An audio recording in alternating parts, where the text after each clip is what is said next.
Hi, this is Tutor Nick P, and this is lesson 60.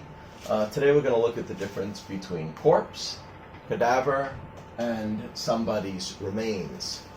They all mean a dead body, so obviously they all are all similar in some way, but there is clearly a difference of the way some of these words are used. So let's take a look at a corpse first. To be honest, I think corpse is the most common one. Anytime we're talking about a human dead body, that is, the dead body of a person, we often say corpse. So this is number one that you will hear, the most common. So we have just a couple of examples here. His corpse was found in his car after a week. Yeah, maybe he was missing for a while and they finally found his body.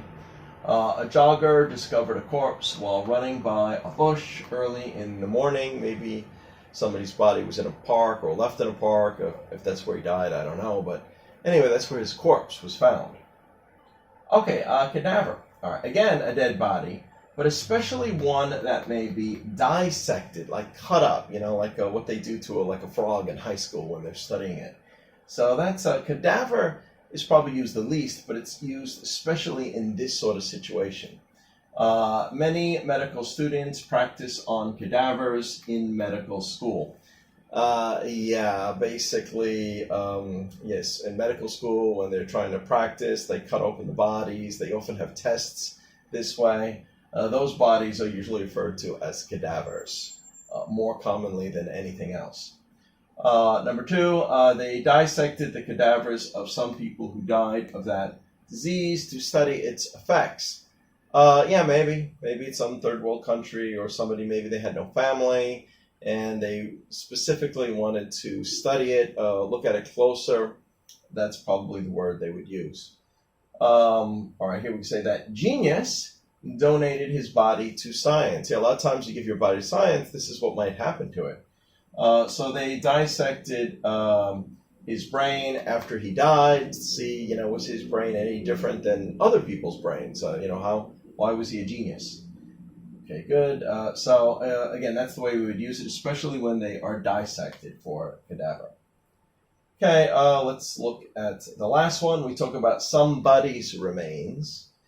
Someone's dead body, again, or parts of someone's dead body, especially when it is separated into different parts. Now, it doesn't absolutely have to be, but if it is separated into parts, we're more likely to use this phrase than any other phrase. So let's take a look at the examples.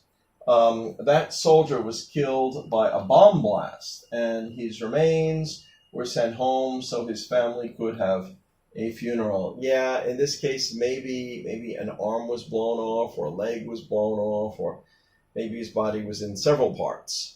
So we're very likely to use remains in a situation like that. All right, let's take a look at the second one.